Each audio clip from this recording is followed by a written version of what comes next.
Indeed, I have discovered that this is one of the most important coaching principles. Would you please help me to complete this sentence? Whatever gets measured gets done. Yes, indeed so. Keeping score of goals and action steps is so important that it helps people feel motivated and excited to score, to achieve, to win.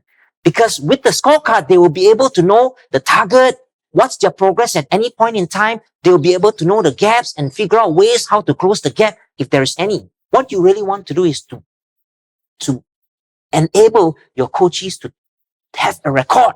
So in other words, having a coaching log and taking note of those points and action steps and strategies and tactics and overall goals are really important so that your coachee knows exactly what to do after the coaching session, and you as a coach know how to follow up and know very clearly what are the commitments that are to be delivered by your coachees.